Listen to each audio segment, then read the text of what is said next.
Libertarians for a Democratic Society, and tonight we're going to break the stigma of the political left. So let's let a few people trickle in. Quite a few people. Ooh. There's seats up front too.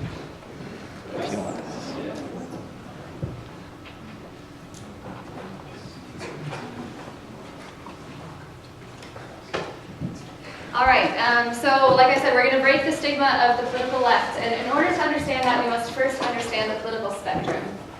So on the y-axis, there is authoritarian versus libertarian. Authoritarian meaning that you favor the state having more power, and libertarian meaning the opposite.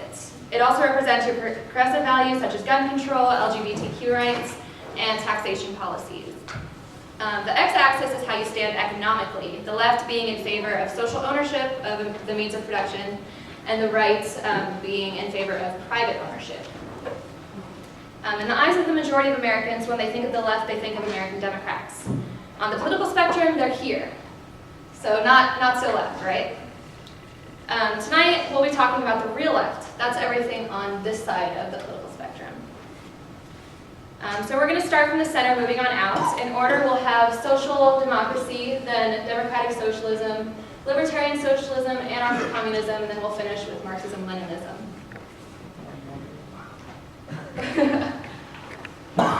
Even if leftists don't support other leftist strategies, they often show support and solidarity. All of these ideologies, with the exception of social democrats, believe in a social ownership of the means of production, that being the factories, materials, and equipment used to produce goods and services. Two other words that will be heard a lot tonight are the bourgeoisie and the proletariat. The bourgeoisie is the class who owns the means of production, and the proletariat is the class who must sell their labor in order to survive. For most people, you've only heard that one scary sentence in your textbooks about socialism and communism, but we hope that you leave tonight with a much clearer understanding of these terms, one that opens your eyes to the possibilities outside of the American political spectrum. Harrison, if you want to start. I'm Harrison. First, I'd like to extend my thanks to SDS for organizing this event and inviting me to speak. Unfortunately, I can't stick around afterwards to answer questions and participate in the discussion, so don't let the other guys beat up on social democracy too much. So that brings us to social democracy. As you can see, social democracy is only half of the real left, as they are on both sides of the spectrum. But even in America, social democrats are often denounced as extremist rabble-rousers. I'm sure most of you remember that communist that ran in the 2016 Democratic primary, Bernie Sanders. Communists, not so much. This evening, I'd like to clarify what it means to be a social democrat and why more dialogue in America needs to be centered around the beliefs of social democracy.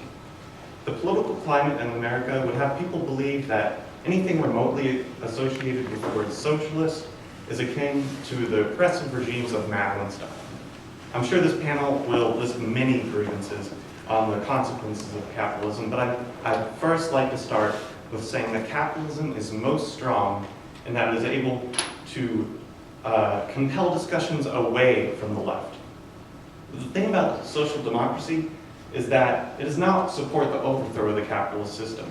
In one sentence, social democracy is the idea that classes can coexist and democratically pursue social policies within a capitalist system that is tempered by the state in order to protect society and so that all people can gain from a free market. So what does this mean exactly? Social democrats believe that capitalism and democracy are not at odds, and that the bourgeoisie can be hurt by markets in addition to the proletariat. This thinking is founded in the idea that in the face of unfettered markets, the proletariat is able to form a strong labor movement within the capitalist system and push for reforms that restrict the power of the bourgeoisie. Therefore, social democrats think that although capitalism is the best way to produce wealth, it has negative effects for all people and not just a single class, and thus requires a degree of an intervention by the state. Social democracy advocates for cross-class cooperation so that all people can share in the wealth of a capitalist system. Looking back, social democracy was at its strongest point in post-World War II Europe. Examples include the Social Democratic Party in Sweden and the Labour Party in the United Kingdom. Under the Labour government of Clement Attlee, the UK saw the establishment of the National Health Service, or NHS, in 1948. This was the first ever universal healthcare system and remains today to be one of the best systems in the world in regards to equity, access, and efficiency. A perfect example of social democratic policy, with the NHS being a nationalized industry within a capitalist system that works well and outperforms the systems of other countries. I'd also like to elaborate on the confusions that emerge with the ideologies of the left in America. The best example being Senator Bernie Sanders, the self-proclaimed Democratic Socialist.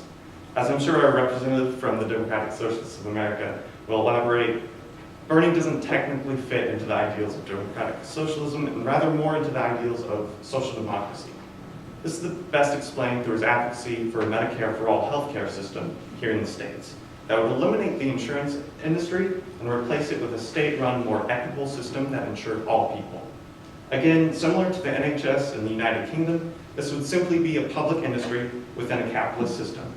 I would argue that socialized insurance would increase the capacity for people to share in the wealth of our current capitalist system, as sick people would have the ability to get better and more access to quality care to recover and thus get back to work. Like I said earlier, social democrats believe in the appeal to the people rather than a class struggle or even a revolution. Due to harmful repercussions of the unfettered market on all people, social policies can be established through peaceful democratic means. It is the belief of social democrats that armed revolts create the grounds for fascism, and that electoral victories are achievable and better serve the people. Regardless of what your final ideological goal may be on the left, if you believe in reformism and the democratic process, then social democracy is the next logical step. Looking at social democracy in the modern world, the Labour Party in the UK is once again a fantastic example. In June of this year, Jeremy Corbyn and his Labour Party defied expectations in the UK general election, gaining 30 seats that resulted in a hung Conservative parliament. The Labour Party is a model that social democrats in the United States should seek to recreate. With a message rejecting the extreme austerity of the right, Corbyn built momentum that got many young people out to vote and was even able to flip traditionally conservative seats that the Labour Party had never held before. To emulate Labour's success in America, we need to focus on social policies that will prepare young people to succeed in the marketplace and protect all people in regards to health care. Most simply, we must fight for tuition-free public universities and Medicare for all. This will mobilize young people who see that the establishment and austerity politics of older generations are not suited for the 21st century. We should not have to worry about paying off outrageous student loans while trying to enter the workforce. We should not have to choose between going to college or getting a job right out of high school so as to help pay off family members' medical bills. In the 21st century, these things must be guaranteed to ensure a healthy and educated workforce that can compete in the global economy and share in its prosperity. In the words of the Labour Party, we must build an America that works for the many, not for the few. Thank you.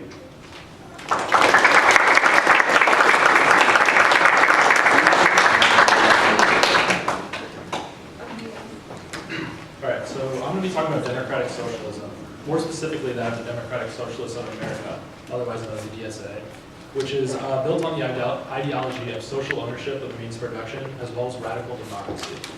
The DSA was founded in 1982 as a response to the very pro-big business policies of Ronald Reagan.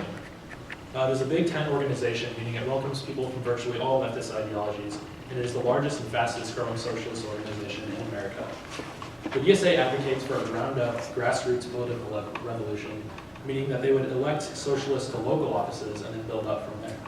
At the same time, they're willing to endorse candidates on the national level who are progressive but may not perfectly align with socialism. They do this for two reasons. One is to move the American political landscape to the left, since this is a very conservative country. And two, to win short-term goals to solve pressing national issues like extending Medicare to all citizens, environmental regulation, universal college, ending voter suppression, etc. The DSA is willing to endorse candidates like social democrats like Bernie Sanders to carry out these short-term goals. They do this advocate for these reforms while sticking true to building a true socialist movement from the ground up. While the DSA is a Big Tent organization, it does have a core set of principles, some of which distinguish itself from other leftist ideologies. The first and most key element of democratic socialism is radical democracy. In our current political system, democracy is stifled. A Harvard study determined that America is more of an oligarchy than a democracy, meaning it's the rich and powerful who call the shots. This is because we allow corporations and special interest groups to basically buy out our politicians, and they have grotesque levels of influence on American policy. In order to revive democracy, we must stop the rich and powerful from lobbying our politicians. The DSA also advocates for policies that will end voter suppression and gerrymandering, as well as making voting days national holidays so that workers have an opportunity to voice their opinions and vote in an era where even presidential elections have only like a little over 50% turnout. These policies will help return power back to the people and really revive democracy in America. Now, since we are socialists, we believe extending democracy to the workplace is just as important as democracy in politics. So under democratic socialism, all industry and businesses would be democratically owned by the people, by the workers specifically. Under our current system, the owner, or the capitalist, owns the means of production and therefore can profit off of his or her employees' labor. Under the DSA believes workers should actually earn what their labor is worth, because under capitalism, this isn't so. A large portion of the worker's output goes to the owner of the business in the form of profit. This system is both unethical and illogical. Social ownership would ensure that workers, in the form of unions, would run their respective companies as they see fit, and also ensure that the exploitative relationship between owner and worker is abolished. This would guarantee workers higher wages, direct input into their businesses, and also shorter hours. With shorter hours throughout all these work environments, this leaves room for more workers to join the workforce, leading to a dramatic decline in unemployment and increased productivity. This increased output in the form of taxes could help fund national social programs like universal health care, public schools, foreign aid, infrastructure, etc. This would greatly increase national prosperity and empower citizens towards social and economic freedom. Now, freedom is a concept well ingrained within American society and culture. But how free are we? We have the highest incarceration rate in the world, our government spies on its own citizens, and we use our military to force our ideals on countries abroad. The American idea of freedom is distorted. Democratic socialists understand the nuances of freedom. Freedom can be classified as either positive or negative freedoms. Positive freedom is the freedom to do something, like freedom to pursue your own interests, while negative freedom, which Americans are generally more familiar with, is the freedom from force and coercion, or being forced to do something. Democratic socialists believe in maximizing positive freedom by ensuring everyone has livable wages and access to basic services like housing and healthcare. Under capitalism, people are drowning in debt and at the mercy of their bosses at work, who essentially operate as dictators for 8 or so hours of a workday. Socialists advocate for financial freedom as well as freedom within the workplace to maximize this positive freedom and have the liberty to pursue our own interests. They also realize the importance of negative freedom, which is why the DSA believes in things like the legalization of many recreational drugs, ending government surveillance, using our world power for diplomacy rather than war, and focusing on rehabilitation rather than imprisonment. By understanding these two types of freedom, democratic socialism is what will maximize our freedom and liberty. Now, some of these ideas may seem kind of radical and scary, which is why we'll briefly touch on why democratic socialism is justified and morally righteous. We live in an era of unprecedented income inequality. It's important to understand that the richest in society have rigged our economy in their favor. It is incredibly difficult for people from poor households to climb the social ladder, which is why democratic socialists believe in extending equal opportunity to all. As the wealthy get richer simply through investments without actually having to work, it is the workers at large who suffer because the wealthy people will hoard all their wealth while paying their workers virtually nothing.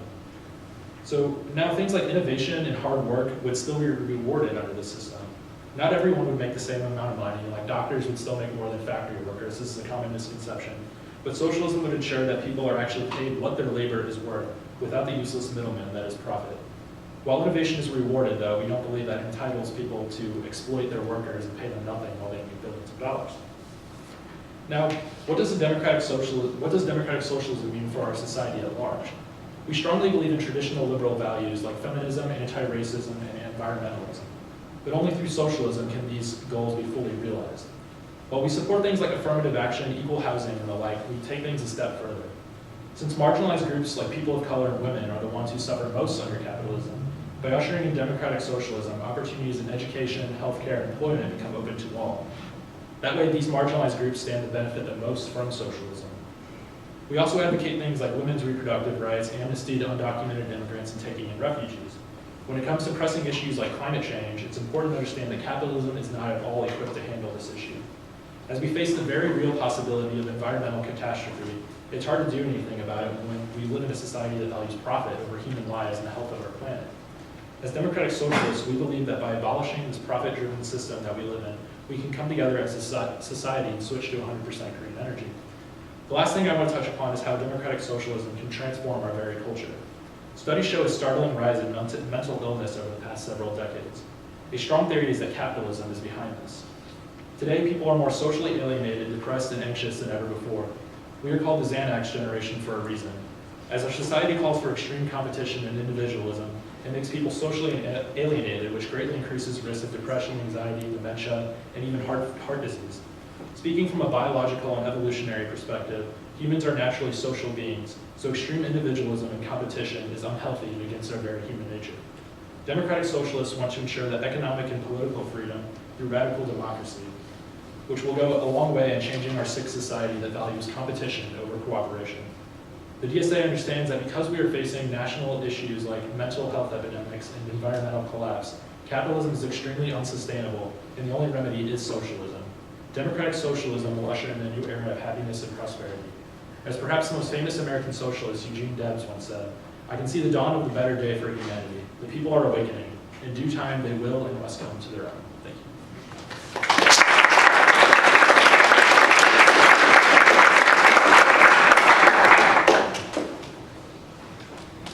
From here on out, things get a little more revolutionary. So, libertarian socialism. It's like libertarianism, but it's not evil. That's a quote from one of my friends who I will not name for his own safety. So, whenever you think of libertarian socialism, a lot of you probably may think, isn't that an oxymoron? Socialism, libertarianism? Isn't one like freedom and one is like not freedom?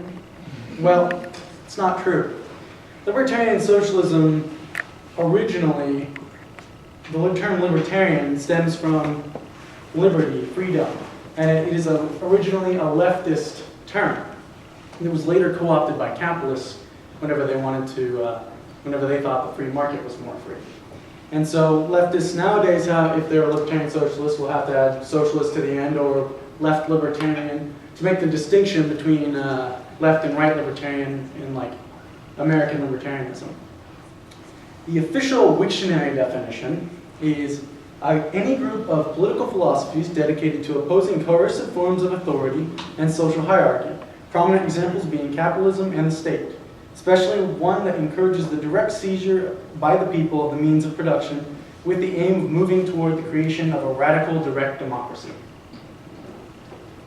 The immediate distinction people make when they think of socialism or communism or anything left in general is that we're authoritarian, big government-loving fellows who hate freedom. This couldn't be any farther from the truth of libertarian socialism. Libertarian socialism asserts that yes, the state generally inhibits personal freedoms. And the less of it in a person's life, the better. Most libsocs, short for libertarian socialists, will always be skeptical of the government expanding its role, especially when it comes to personal freedoms. Some libsocs might like a little bit of state. That's how we're a little different from anarcho-communism. We maybe like a little bit of state, maybe just a little bit, but we're always on guard against incursions. Things that we might be a little more lenient on are like healthcare and ensuring people have equal opportunity and stuff like that.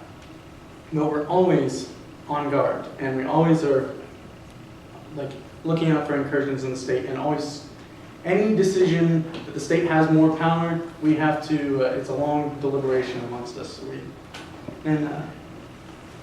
So one big part of libertarian socialism is the advancement of direct, or as direct as possible, democracy. We want the people to have more power, more say, and as well have a more dispersed national government. This can manifest itself in a lot of different forms. Libertarian socialism is it's a broad term sometimes, and even includes other leftist ideologies, such as municipalism, democratic confederalism, and which spread out the government, increase democracy, and localize institutions and movements. So libertarian socialism generally falls within that green little box right there. Although sometimes it might dip up like into the very lower red, and for some positions, but generally it'll stay in that green box. The most radical form of it is, like I said, anarcho-communism, but I won't go into that because it's on the panel. But the vast majority of libsocs will trust the state just a little bit. Some other ideologies represented within it are autonomism, council communism, Luxemburgism, and many other ideologies. So the difference between us and, say, the DSA is we're a little less trusting of party politics. So, you know, you go and you vote for your preferred party, and you think, oh, they're going to change things. Well, libertarian socialists don't really think that the state can change anything, and in fact, it often inhibits change. Real change comes from more direct action and workers getting together and doing stuff. And it has to be a systematic societal change before any real change can come about.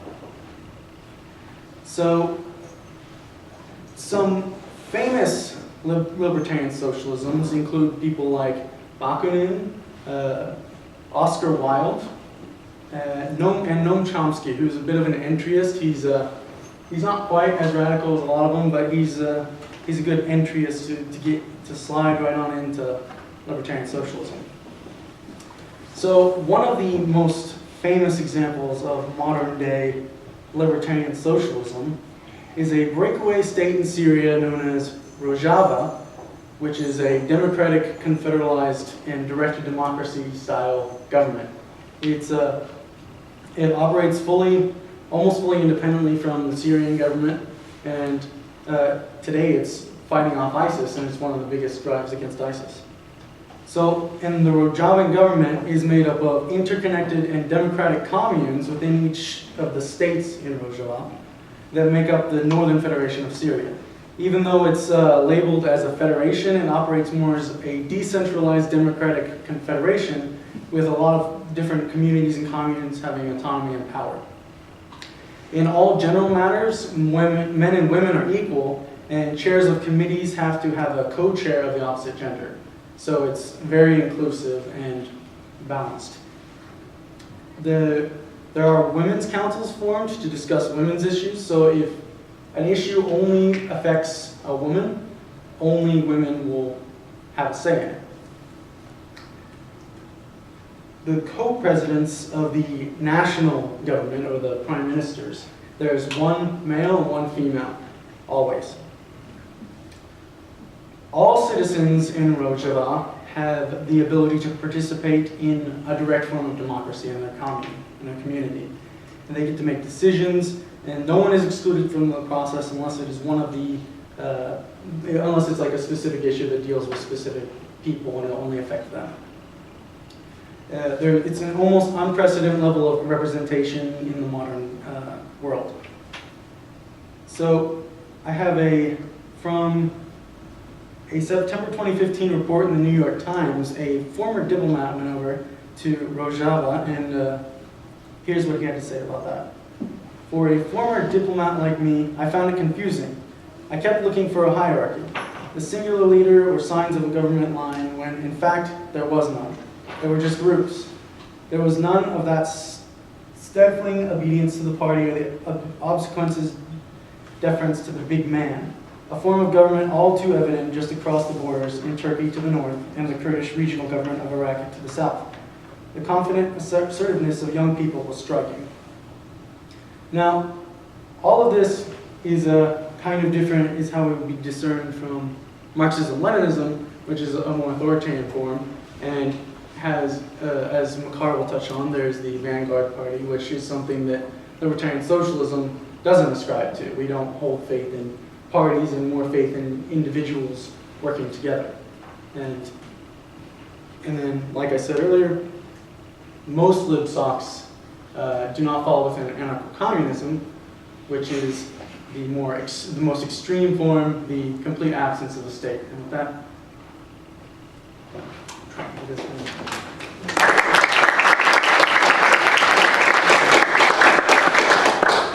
preface this by saying I'm very sick. So I'm probably going to cut it a little bit short, so as you can hear my voice. But anarcho-communism, the Greek word anarchism, it means no rulers. It doesn't mean no rules. Anarcho-communism is the radical reconciliation of a very American value, individualism, with a very controversial value, collectivism. I don't think that they're at opposition with one another. I think that they can be easily reconciled with anarcho-communism.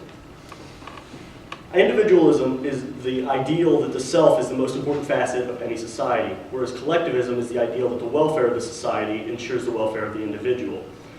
I believe that these ideas can be reconciled, where an individual can work to better his society, which in turn betters the individual. Anarchists and anarcho-communists believe that capitalism and the state are both inextricably linked.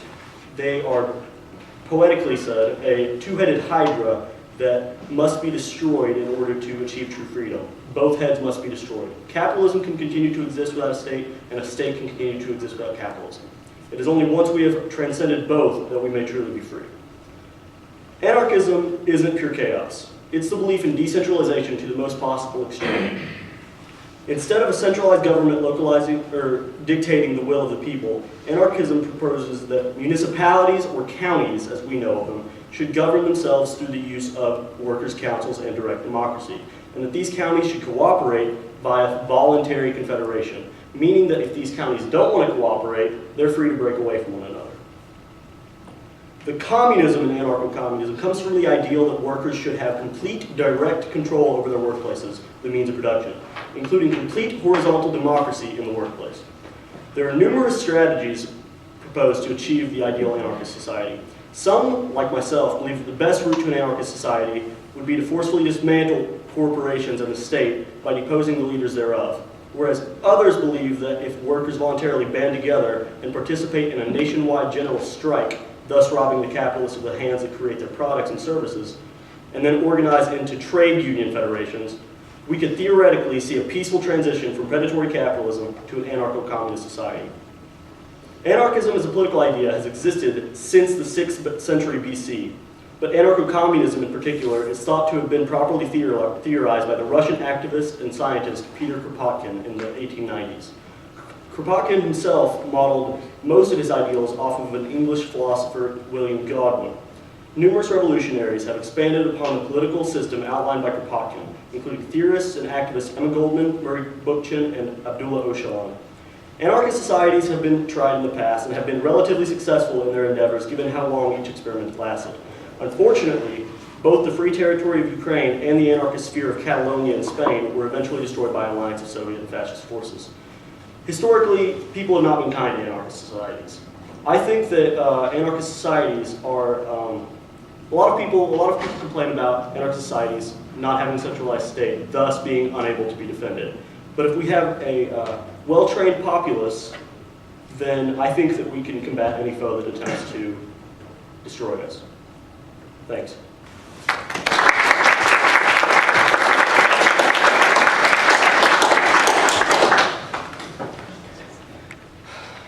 I feel like I should be wearing horns reading this. All right. Leninism is Marxism of the era of imperialism and the proletarian revolution. To be more exact, Leninism is the theory and tactics of the proletarian revolution in general, the theory and tactics of the dictatorship of the proletariat in particular. Marx and Engels pursued their activities in the pre-revolutionary period, in the period when the proletarian revolution was not yet an immediate practical inevitability. But Lenin pursued his activities in the period of developed imperialism. This is a quote from the Foundation of Leninism by Stalin. So, Stalin uses a number of terms that can be both confusing and possibly even concerning to those who are not familiar to what he's referring to. Namely, he talks about the dictatorship of the proletariat. What's worth noting here is that contrary to what many would believe, the use of the word dictatorship does not allude to the more 20th century meaning we are familiar with. In this sense, dictatorship comes from the more original meaning coming from the Latin dicto, which means to dictate or prescribe. Thus, the dictatorship of the proletariat is not inherently oppressive or undemocratic regime, but on the contrary is one which the proletariat are empowered and dictate the formation of policies. As Lenin himself put it in his The State and Revolution, the dictatorship of the proletariat is the rule, unrestricted by law and based on force, of the proletariat over the bourgeoisie, a rule enjoying the sympathy and support of the laboring and exploited masses. What we can imagine here is something akin to the motto, government for the proletariat, by the proletariat. In his foundation of Leninism, Stalin continues to outline the dictatorship of the proletariat, stating that such a society would put emphasis on promoting and educating the working class, and as well as re-educating the bourgeois class in hopes of creating an understanding of the struggles of the proletariat. In other words, a central objective to the dictatorship of the proletariat is systematically and peacefully removing the inherently exploitative culture of bourgeois politics in a capitalist system. I would like to reiterate once again that a democracy is and should be entirely possible in a Marxist-Leninist state. And in just a moment I will talk about why most Marxist-Leninist states we know today didn't have political democracies. But first, I want to return to the structures of political organization in a Marxist-Leninist state. Marxism-Leninism does not recognize democracies in capitalist systems as truly democratic. Stalin writes, under capitalism, the exploited masses do not, nor can they ever really participate in governing the country, if for no other reason than that even under the most democratic regime, under conditions of capitalism, governments are not set up by the people, but by the Rothschilds and Steinesses, the Rockefellers and Morgans. Democracy under capitalism is capitalist democracy. Stalin's description of a capitalist democracy is quite reflective of the reality in the United States. It is a fact that corporations in America have a much louder voice, both as lobbyists and campaign contributors, than any individual or organization of average citizens. To Stalin and other Marxist-Leninist theorists, this comes as no surprise and exemplifies exactly the problem they're talking about in their writings. And that problem is that capitalism is innately incapable of producing a truly democratic system. Their solution is thus a democratic system that exclusively puts the proletariat in control of the government, at the expense of the bourgeois minority, which they hope through generations of ideological combat can be persuaded to understand and support the working class.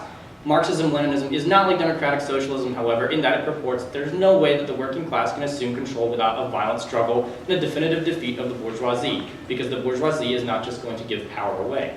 But what happens when the proletariat do take control? What kind of government are we to expect? To put in 2 words, Soviet democracy.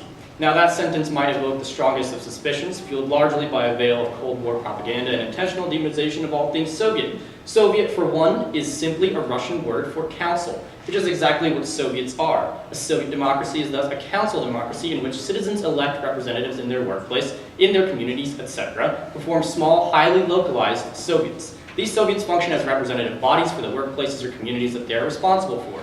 From there, the possibility for further structuring the government splits. On one end, advocates from the post-revolutionary period suggested a direct election to all levels of Soviets. That is, city Soviets, district Soviets, regional Soviets, and the national Soviets, all elected directly by the people as separate choices on the ballots. Conversely, there's the method of stratified representation, where the smallest Soviets elect the representatives of the Soviets above them. For example, all the small Soviets that make up a district in a city elect the district Soviet. All the district Soviets elect the city Soviets, and so on until you get to the national level.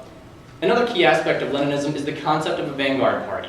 Lenin believed that it is unreasonable to expect the working class to be able to deal with policy-making decisions on a daily basis, and understood that the working people did not have time or resources to really stay informed and educated on political matters. To respond to this issue, Lenin proposed the formation of a vanguard party, a political party whose goal it is to support and promote the interests of the working class. There are many more points and details that can be covered about Marxism-Leninism that make it entirely impossible to give a complete overview in just 7 minutes. Before I close, I promised that I would attempt to explain the observable failure of a number of Marxist-Leninist states. For this, there's no obvious answer, nor is there one single explanation, but one of the biggest issues many Marxist-Leninist states encountered was the rocky transition from the old system into the new system. Indeed, many states embraced the new tenets of socialism, having never gone through a stage of capitalist development, something Marx deemed necessary for the eventual development of socialism. The result was the new socialist states being burdened with bringing their relatively backwards economies to modern-day standards, which many of them did with unprecedented success, despite incredibly costly wars and foreign intervention. But Marx never envisioned a jump that was from what was essentially feudalism for many of those countries to socialism as he outlined it. Thank you.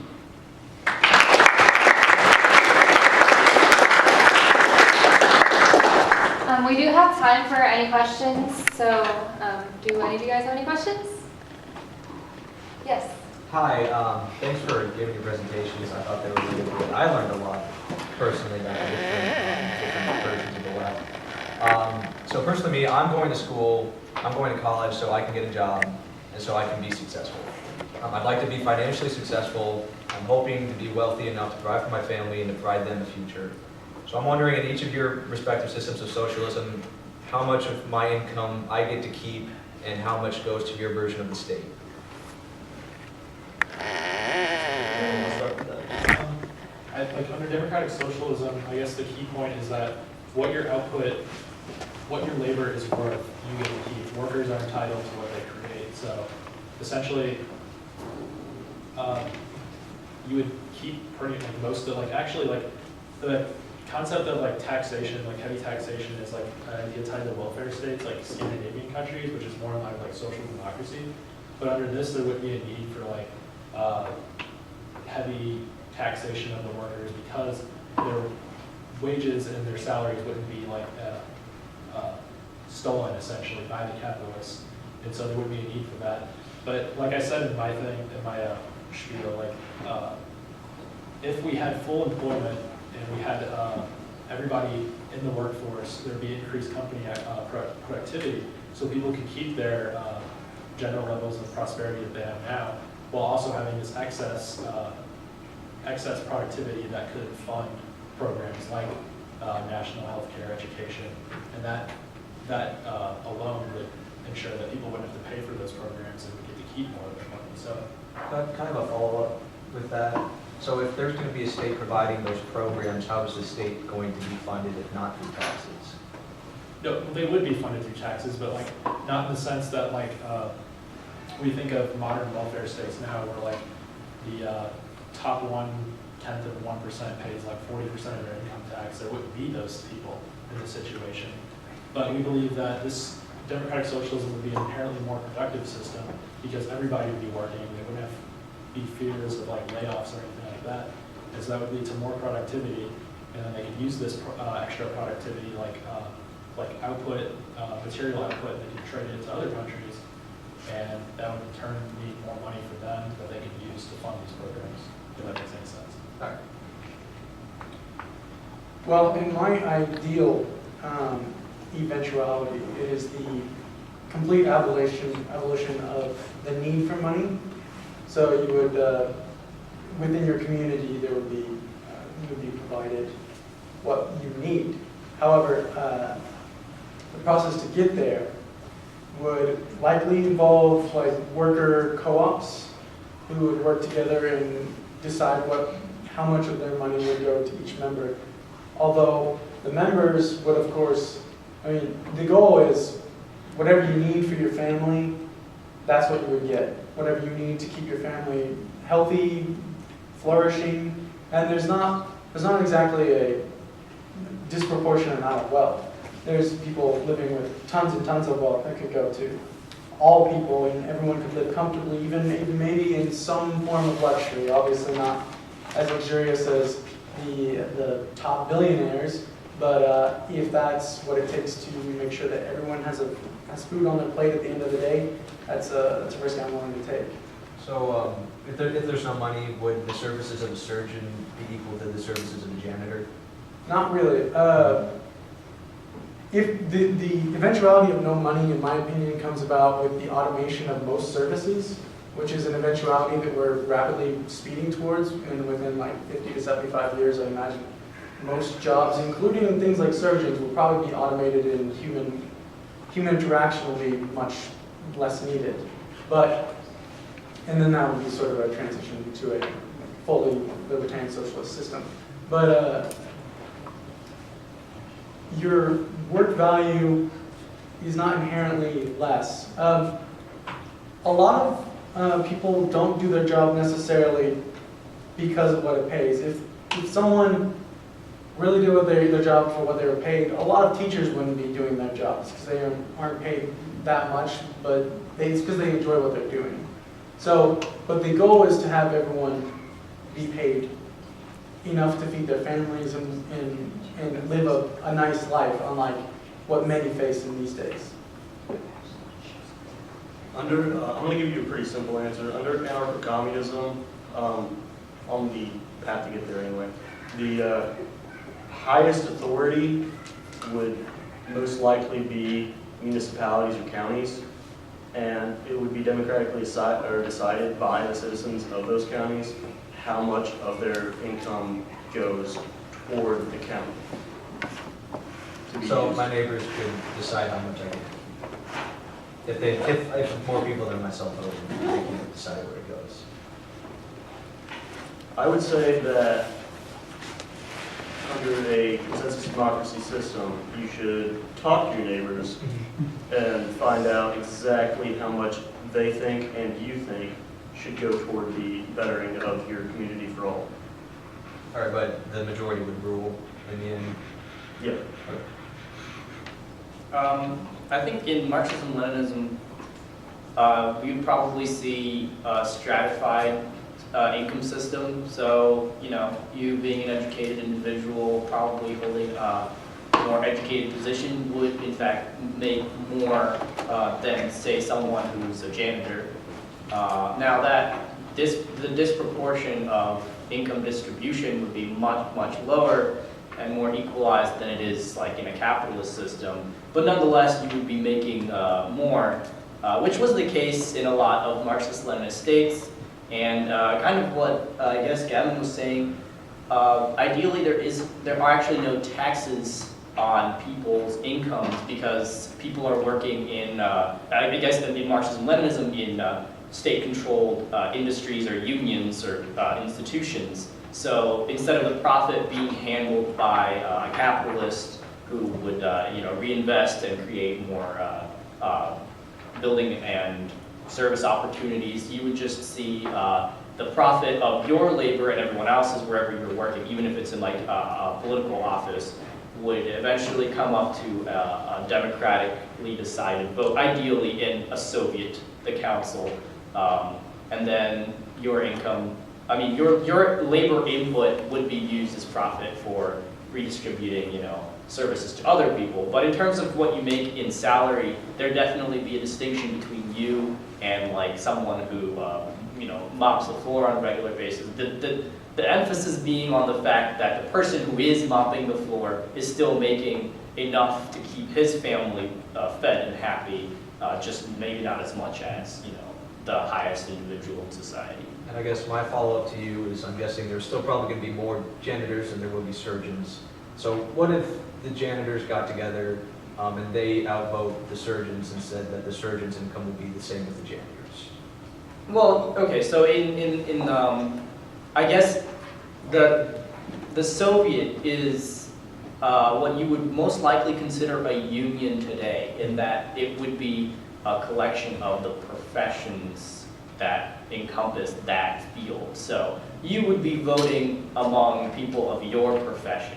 And ultimately, when incomes are determined, they're probably going to go to some kind of regional or national level, and they'll go down a list and come up with a viable salary for a specific position. So if you're in politics, it might be this and this, and if you're working as a janitor in a school, it would certainly be lower, but determined based on the votes of the unions, and that would go up to a vote in a regional or national council.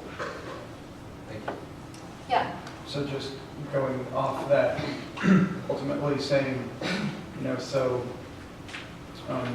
generally people have some choice, what profession they're going to be going into to some degree. Why isn't everybody going to choose to become doctors? Okay, Any well, janitors, where are the janitors going to come from? right. So part of the reality of the situation today is that obviously not everyone can attain that level of employment or that high of an education, but the hope is that eventually people will be able to do that. And at that point, we will have, as Chase that said, automated labor for a lot of lower level services like cleaning and trash collection and stuff like that. So in the future, in the relatively near future, with the presence of robotics and automation, we don't have to like deal with people being forced to stick to lower level jobs. But until then, they would just be paid reasonable salaries.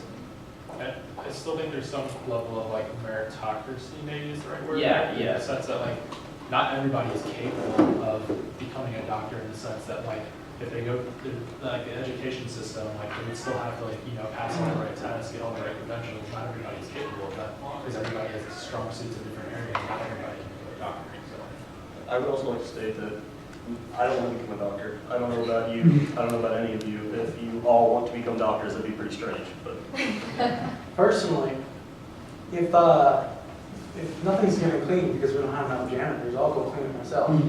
So I don't think people are going to, if there's a job that needs done, they're not going to let it just pile up. Because like, I mean, for the example of janitors, which is a bit of a silly example, people don't like living in filth. So people might become their own janitors. That's just an example. But I'm sure people would still, there would still be people who would do that job. But again, most of that job would eventually, and probably coming up very soon, would be automated. Like we already have things that can automatically clean, like a Roomba.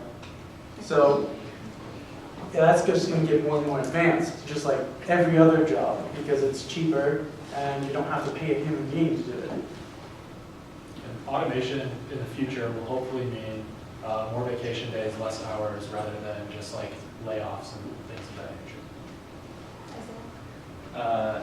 Yeah, I'll direct this question to anyone who wants to seize the means of production in any form. As someone who one day hopes to own his own business, to start his own business, and is going to take on that risk of failure, that of economic failure, of failure of my time, putting in my blood, sweat, and tears to try and get a company off the ground, why should I have my profit stolen from me later when my organization becomes large enough? Because, I mean, I've put in, this is my life, this is what I've created. Why should that be taken from me? Why should people starve? I mean, and then also with innovation, right? You talk about new technologies coming, trying to innovate things. You can't really do that unless people are incentivized to create jobs, to create businesses. You look at like, I mean, I'm a very big critic of the Soviet Union, but you look how fast they advance. I'm sure McCarr can elaborate on that. You know, I encounter the issue of incentivization in like socialist economies, and it just doesn't really add up when you look at historical advancements that, you know, I don't know to what degree you would count the Soviet Union as truly socialist, but the advancements made in the Soviet Union, you know, putting the first man in space, creating the first nuclear-powered reactors, these are things that, you know, are on par, if not a little above, what other capitalist rivals were doing at the time. So incentivization was just different. It worked in a socio-economically and culturally different way in the Soviet Union, and it wasn't profit-based. But it could definitely exist outside of just, you know, making a salary because... But that came through the state, right? It was the state who is kind of funding the space program and things like that. How do you get people like me, private people who want to, you know, just make their own business, how do you get those kind of people to innovate, to create jobs, to create new technologies? Well, I think one of the more popular solutions to that in the leftist circles is the idea of worker co-ops, where you've got a business that can be started by a number of individuals, and they can hire, you know, people to work with them. And, you know, the only real difference has to be a horizontal versus vertical organization in the actual business. So, you know, instead of one person or two people making the shots, you know, you have multiple or everyone ideally making those shots. let me just say that whenever you mentioned that why should you have your profits stolen from you, the labor theory of value that leftists generally ascribe to is the idea that it's not your value, it's the worker's value, and you're extracting their value whenever they produce goods and services. I created this institution. I'm the one who gave people these jobs. If I hadn't started this business off the ground, these jobs wouldn't be here. Well, you wouldn't have a business without these workers, though. So, your business stands on the labor of those people.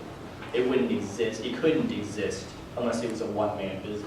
Well, then let's go to the worker co-ops, right? If it's a horizontal kind of, everybody makes their own decision, what happens to the profits, how much they're getting paid, that business is going to fail because workers are just going to decide to pay themselves what they think they're worth, which is probably the highest they can all be paid. And then that extra profit money, how do you invest that in new technologies and expanding the business and hiring more workers and innovation? How do you do that? I'd like to point out that there are co-ops right now that they're not failing.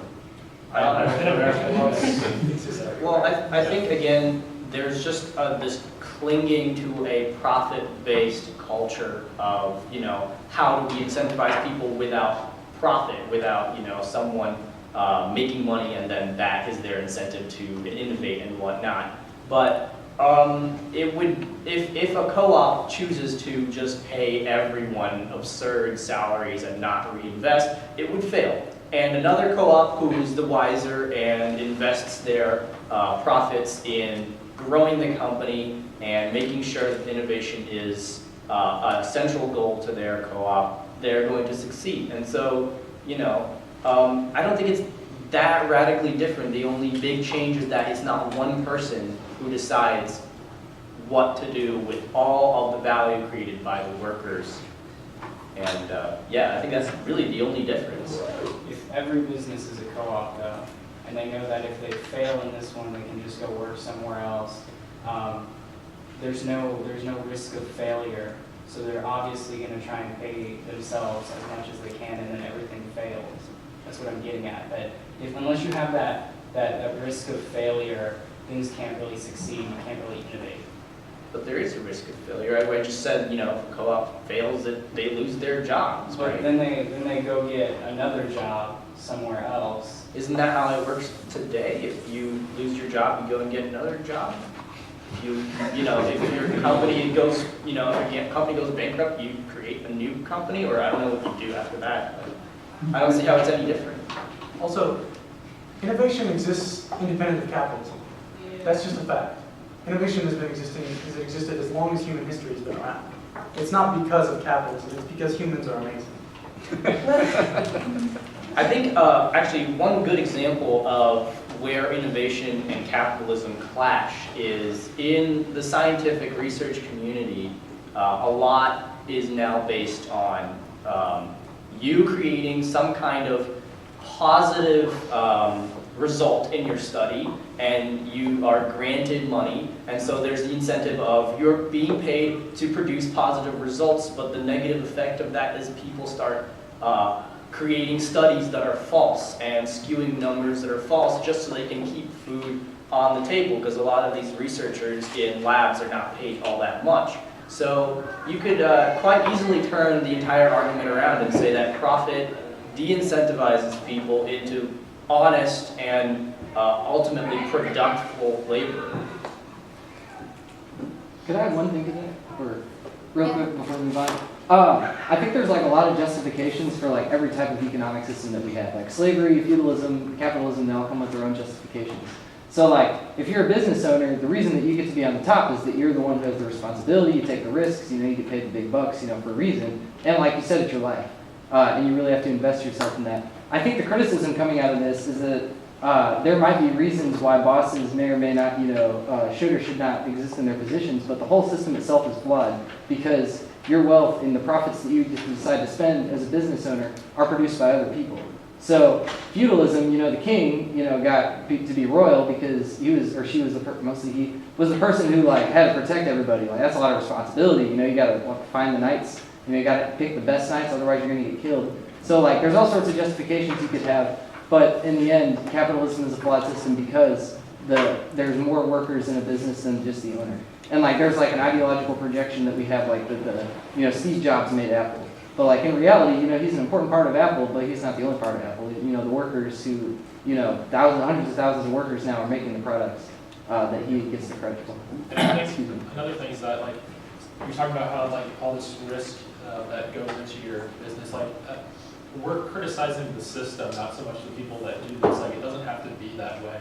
As I was saying earlier, this like complete, like kind of extreme individualism and just obsession with being just completely self-sufficient, not cooperating, valuing competition over cooperation is against human nature, and it's unhealthy, which is why you see the rise in these like mental health problems and stuff like that. It's socially alienating, and it's not healthy for people. Any other questions? Yes? So mine's probably not as hard hitting as some of the other ones, but we've been talking a lot, or you guys have been, about automation and how that's kind of driving away some of the workforces that exist today. And I know one of the proposed solutions to that is a universal basic income, which some states are sort of kind of testing the idea of. I was wondering where that lied in the like leftist perspective, like where exactly on the spectrum you think that would go? Personally, I believe it's a tactic to keep the workforce sedated. I think that it's more indicative of a welfare state than of a socialist system. I think it's a good idea in the short term. I think in the long term, we will run into some of the same problems that we have today, and that it's just not a fix-all solution.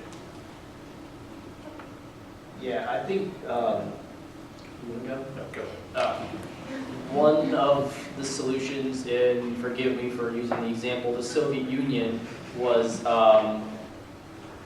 the constitutional guarantee to employment. And so the idea of a welfare state was just not, it was not seen as an actual cure to the problem, because you just like Trent said, it would just be sedating people, and you'd just be giving money to people for free, right? And the ideology of most leftists is you get what you contribute back, basically.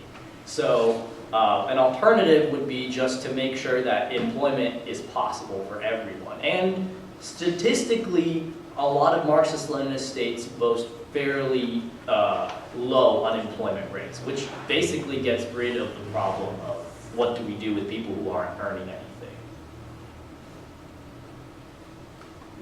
Okay, any other questions? Yes. You in the black sweatshirt.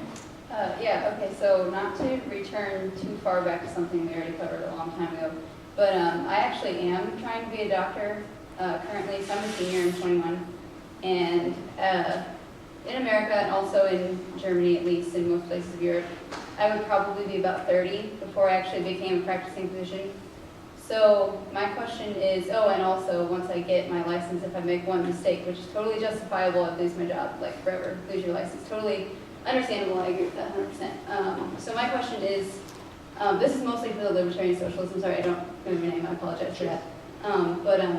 If, even if the salaries are a little bit higher, but not like significant, I would say just enough to get by comfortably, what is the incentive to do something that will keep you in school till you're 30 and have such high stress? And how would we get enough physicians to do that, to supply the demand for the people?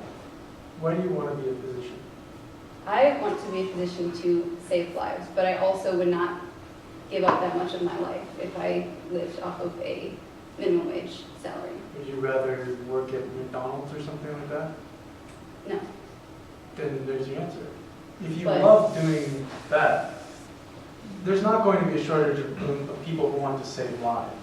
And Right. people are always going to want to do the time to do it. Like, just because there's not a monetary incentive, but there would need to be a monetary incentive because you have everything you need already covered.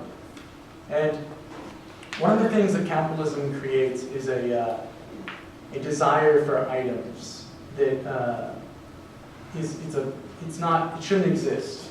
The desire to have all of this stuff is created because there's an option there. And that's a problem that's one problem of many that socialism tries to tackle. Rachel, if you would receive the same as a McDonald's employee to be a doctor, I would you never be be a a doctor? doctor, no. Thank you. It's Cuba. not. Cuba. Talk about Cuba, like how they have like the best healthcare system. Yeah, Cuba doctors do have Cuba has one of the best healthcare systems in the world. Do doctors make more than fast food workers in Cuba? I believe so. Yeah. Absolutely. Okay, so there you go, doctors will make more. No, actually, that's not true. You make more money in Cuba as a waiter than you do as a doctor, but yet there's no shortage of doctors. But Cuba also has a much smaller population that they have to take care of than, say, the United States. Well, yeah, but I think the point he's making, though, I think is what you see in Cuba, though. It's like people, maybe doctors is a bad example here, because in most parts of the world, doctors aren't millionaires. That it's not a particularly lucrative choice.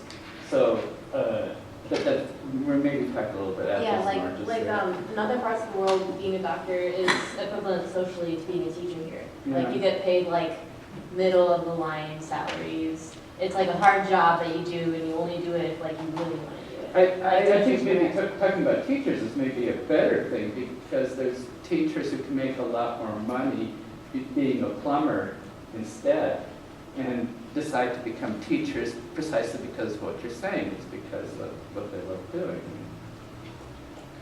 Cuba also has enough doctors to send to other countries, and they've done that. They've sent it to other Latin American countries who have shortages of doctors that are also socialists. Hi. First question is, when we say leftist, do we just mean people on the left side of the political spectrum? Pretty much. Which means, okay, because I'm a leftist and I'm also a capitalist and I don't believe in the libertarian value. Are you Dave Marty?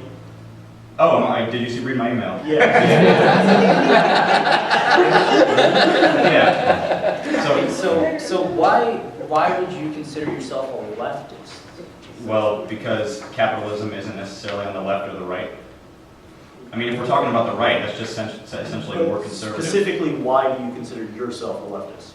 A leftist because when I take a political compass test, I always end up on the left side of the spectrum. I think that the more conventional way to differentiate between left and right is, where do you stand on the idea of social ownership and private ownership of means of production? Like, again, do we want one person in control of a company or factory, or do we want all the workers in control of, so? Well, I think that depends on, I don't think that the economy should be essentially governed by the government itself. I think that that should be a discussion between whether or not someone wants to start a company, whoever wants to work there would say, okay, if you want to work here, you can, and then the workers say yeah, and they'll discuss the payment right there themselves, and if they don't want to, they can quit. And apparently, and they can just go find another job, like you said. Another job that'll pay really terribly, like, I mean, Well, obviously. then why didn't you quit? Huh? Well, then why didn't you quit? I mean, obviously, because the job is terrible, but we're saying it doesn't have to be that way, like, because you're not gonna find any other. Well, I don't think that being a janitor is ever going to be a particularly glamorous gig. But anyway, let's move on from the fact that, let's say I'm a rightist, just for the sake of this, moving on from this. Where do you lie on the political spectrum? In which corner? I'm center left and center bottom. So So like just at the bottom left corner of Social Democrat, if we're going to use this. Okay. What I wanted to ask is, gentleman who talked about marxism-leninism, sorry about your name. Yeah. Okay, nice to meet you. You touched on the big Marxism-Leninism states of like the 20th century and how all of them failed and some possible reasons why they might have failed. I just wanted to know why they felt the need to kill around 100 million people on their way out. Okay, so yeah, this is a very, very, very common accusation thrown around. You know, when I look at the studies and numbers, the 100 million that a lot of people refer to is not based on an actual, archival record. A lot of those numbers actually come from, fictional writers like, I don't know if you're familiar with Alexander Solzhenitsyn, but You like archipelago as a work of fiction?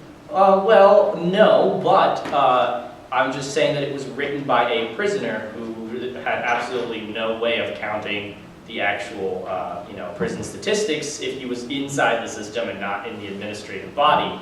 And to respond to the 100 million statistic that is so frequently used, in 1997, after the Soviet Union collapsed, everyone in the Soviet Union was able to get their hands on the actual records of what was happening, and especially in the 30s and 40s and the 50s, which were the peak of political and social repression. And what they found, actually, I was looking at an article today in preparation for this, they found, even scholars from the West found that the archives show that never at any point in the Stalinist era does the prison population exceed 3 million people, which is half of what the prison population in the United States is today, which, you know, it puts things in perspective. And furthermore, they found that of the people that were executed in the time between the early 30s through the early 50s, it was about 800,000 people, which, you know, is still a grotesque number. You know, it's not defensible, and I would never defend it. But you know, to stretch 800,000 into 100 million, and then to start drawing lines between Stalin and Hitler, you're really starting to blur a lot of facts together when you do that. I believe he's talking about the forced collectivization efforts, not just the Soviet Union, but for Maoist China, Vietnam, Pol Pot, and those countries. Yes, I'm talking communism as a whole, not just the Soviet Union. A lot of those numbers are inflated because they were the result of civil wars. Yes, wars are bloody. There are going to be a lot of people, especially countries that have high populations like China and Russia. I mean, wars are inherently violent, so people are going to die. I mean, it's just like if the American Revolution happened, you know, in a country that had hundreds of millions of people, you would see these kind of catastrophic. You know, another thing, when people talk about famines, they attribute it to a failure of communist policies.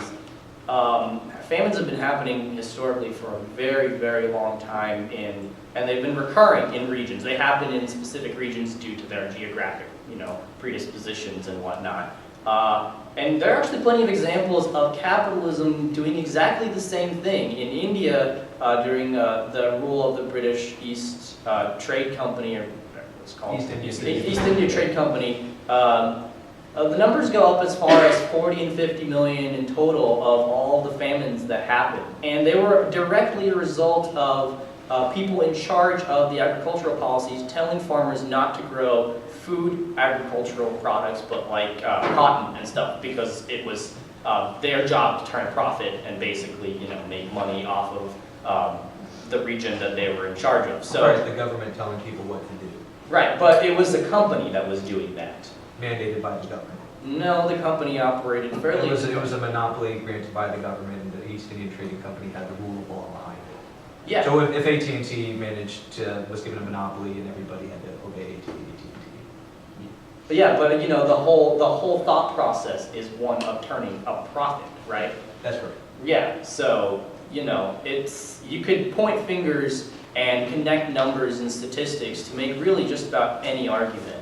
Well, I mean, if your ideology requires forceful seizure, that's the word I'm thinking of, seizure of anything from anyone, and ultimately leads to a lot of deaths, in this case 800,000 executions in the Soviet Union alone. I would like to object and say that 8 million people starve under capitalism every year. Well, is that in this country? Around the world. Well, are we talking about, are we really going to blame every single death under a capitalist system on capitalism? Are we going to blame every single death under communism? Yeah. So your argument is just as invalid as mine then? Then why are you bringing it up? You know, and another thing about the political problems in the Soviet Union and in other Marxist-Leninist countries is that they were symptomatic of historical developments of the time. And, you know, there were a lot of oversights by Soviet politicians who are easily condemnable, who believed that there was some kind of internal threat, that the capitalists were trying to overthrow the Soviet Union. And that was what ended up happening. That's what caused the execution of the 800,000 that I talked about. So yeah, those things are condemnable and not to be supported. But nowhere in any literature or theory of Marxism-Leninism or any of us does it directly say that we're trying to forcefully seize anyone's property, that we're trying to impose violent policies on a large portion of the population.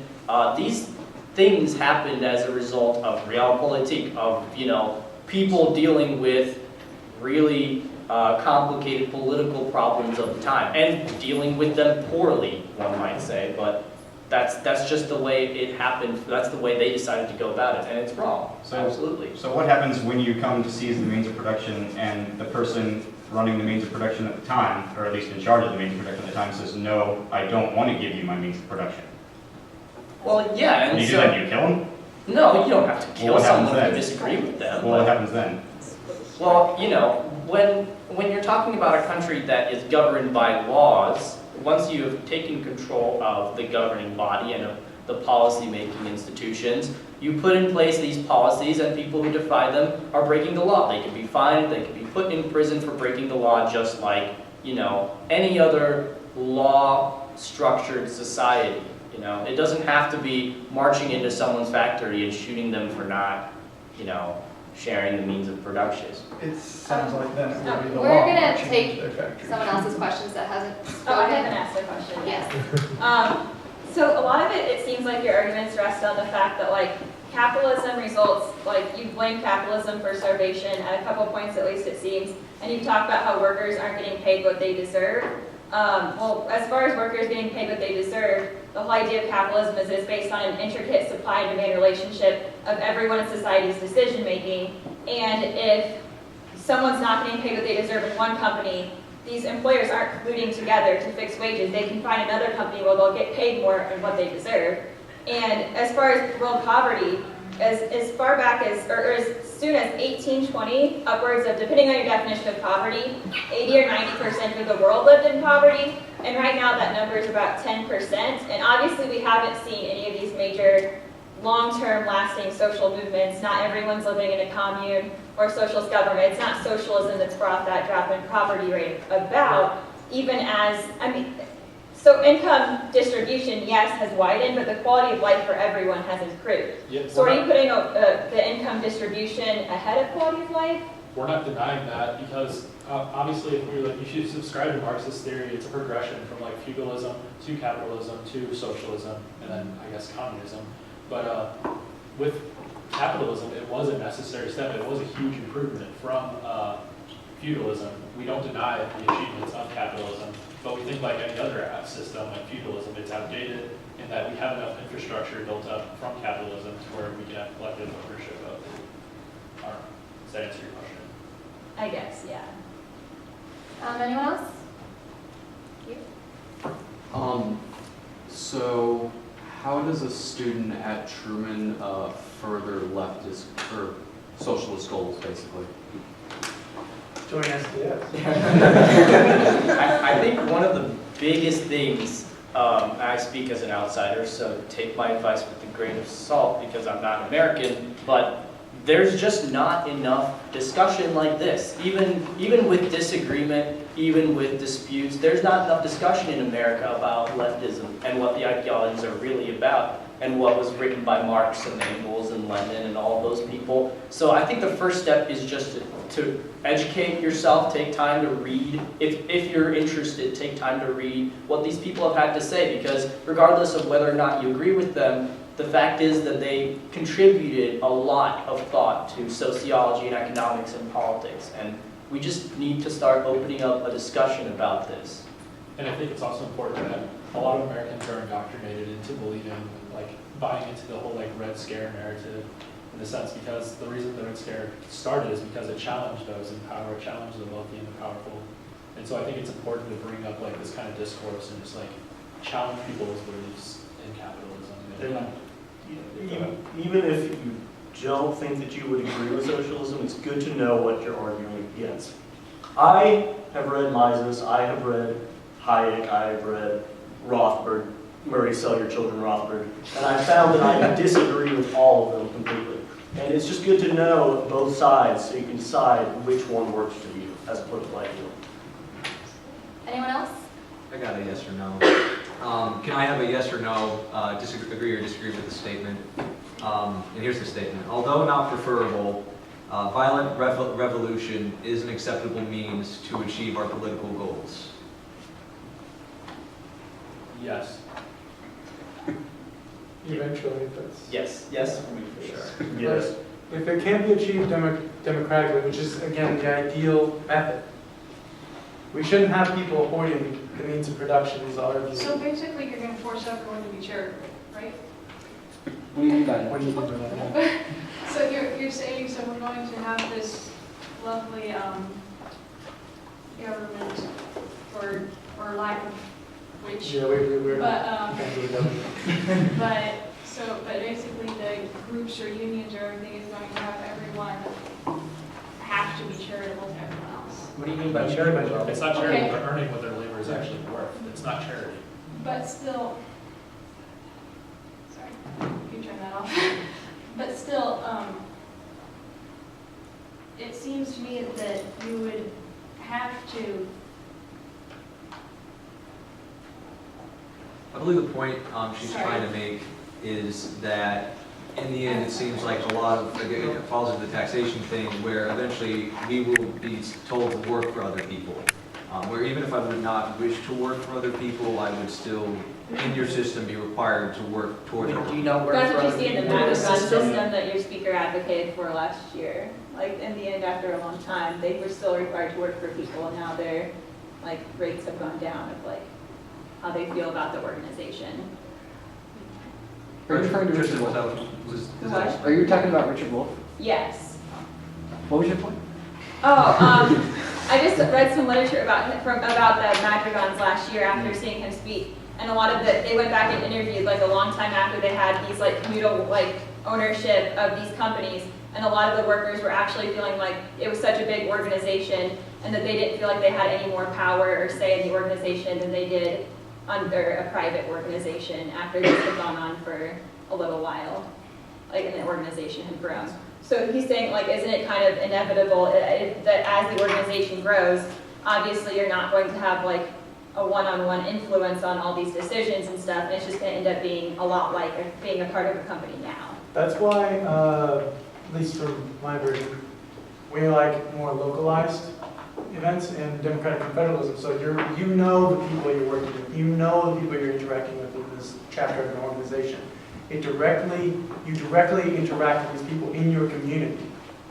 And I think another thing is like, even if it does become a big organization, if you make decisions and own it democratically, you're going to vote for things that benefit you the most, and everybody's going to do that. So in the end, you're going to get the best result possible. I think it's also like there's a similar argument to be made about why we vote for presidents in this country. You know, we don't want to like have like arbitrary monarchs or dictators or CEOs like running our lives. We have like a president that we elect. So like even though there's like 300 million other people in this country, your vote doesn't really matter. I mean, people still vote. You know. I was just like saying, like in the end, like like it almost seemed like they were advocating to be different underneath their system, like how it would just in the end kind of be like voting for president or under a CEO. Well, it would be stratified in the sense that like there would be just one person making the decisions for you. Whether it's perfect or not is kind of irrelevant. It's improving upon the current system. So like if you have a big organization, like obviously not one single person is not going to have a huge voice, but at least every person will have an equal voice versus barely having any voice and counting on a very few or just one person to be their voice. Well, I guess not one person, it's everyone who owns stock in the company. If you want ownership in the company you work for, you just take some of your salary and you pay $50 for a piece of stock and then you can vote. If you're on making that. minimum wage, how do you values make or that make enough happen? money to put money in stock? Can you repeat your question? Like how do you accumulate, if you're working like 2 or 3 jobs, just, you know, pay for rent, have a car, take your kids to school, pay for food, how do you get to a point where you have enough money to buy a share of a company? Like for I the mean, vast most majority of people people, in the that's United States, impossible. unless you're at the very like bottom of the barrel, poverty-wise, like very small percentage, have at least some investments or something saved. I would say that that's just not true. I don't Or at think least it's the true. opportunity to save it. If you go out and you're buying yourself a cell phone or a computer to have at home a giant TV instead of buying that stock, that's your own decision, and that's good. Those But are kind of necessary in today's world. the flat screen TV is necessary in today's world. Cell I phones shoot a little. are, computers are. I just got mine. I think the fact that we have fat poor people with cell phones is a pretty good testament to the way that this system works. Well, actually the obesity rate is a product of poverty. Yeah, a lot of cheap food is like a lot higher than like fat and has much much nutrients. Like ramen, it has a lot of sodium, it has a lot of fat, it's not good for you. So, but it's cheap, yeah, it's super cheap, so they can get a bunch of it, but you're not getting that nutrients, so you're gaining weight. Are they starving? And if you're like a single parent or something, you're trying to work two jobs, and like raise your kid, how do you find time to see, like get an educational, or like, yeah, get an education and improve your skills to find a better job? That's actually why in the United States, the #1 indicator of whether or not you'll be successful in life isn't how much money your parents make, it's whether or not you have 1 or 2 parents involved in your life. When it comes down to that, like your personal, like your parents' income isn't the #1 indicator of how much money you'll make in life, based off of numerous studies that I've read. Do we have any other questions?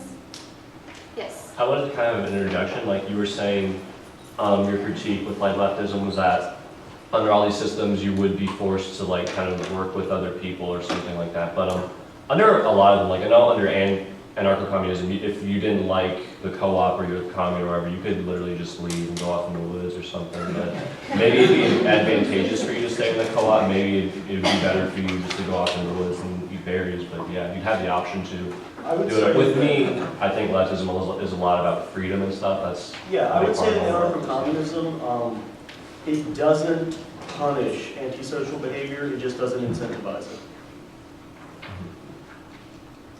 All right, any final questions?